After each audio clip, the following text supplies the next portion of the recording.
सांगली जिल्ह्याच्या पंचायत समितीच्या निवडणुकीत 10 तालुक्यापैकी 3 तालुक्यात काँग्रेस पक्षाचे सभापती झालेले आहेत।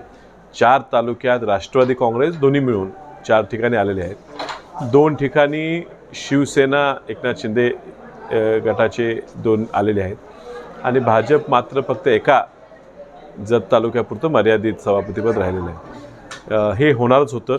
ज्या पद्धतीनं फसवणूक करून सत्तेत आलेले भाजप आहे, लोकांच्या निराशा मोठ्या प्रमाणात झाल्या। महापालिकेत सुद्धा त्यांचा चांगला पराभव जनतेने केला होता, मात्र मागच्या दारानं त्यांनी तिथं प्रवेश केला।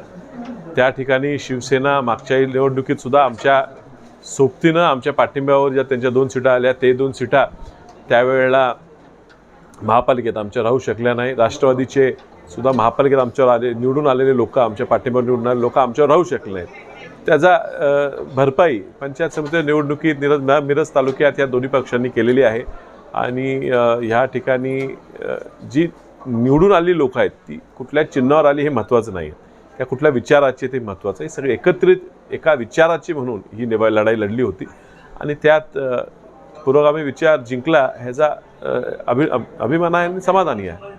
भाजपच्या पराभवाला सुरुवात केली असं तुम्ही 2 दिवसापूर्वी वक्तव्य केलं होतं। खरं तर भाजपने सिरियसली घेतलं नव्हतं वक्तव्य, असून गुरवून टाकलं चंद्रकांत पाटलांनी। हे बघा, एका मर्यादेपलीकडे पैसा आणि दहशत ही काम करायची बंद करते आणि आता ती वेळ आलेली आहे। कित्येक वर्ष पैशाच्या दहशत जोरावर सत्तेत राहिलेली आहेत आणि म्हणून मी सांगितलेलं की ही पराभवाची आता ती सुरुवात आहे, त्यांनी सवय करून घ्यावी आणि तुम्हाला पाहायला मिळेल आज पंचायत समितीत त्यांची ह्या सांगली जिल्ह्यात दयनीय अवस्था झाली, जिल्हा परिषदला ह्याच्याही पेक्षा दयनीय अवस्था त्यांची होणार आहे। आणि ही जी मशाल सांगली जिल्ह्यात ही एकीकरणाची विचाराची एकीकरणाची तुम्ही पाहता, ही उद्या राज्यभर मशाल पेटायला वेळ लागणार नाही।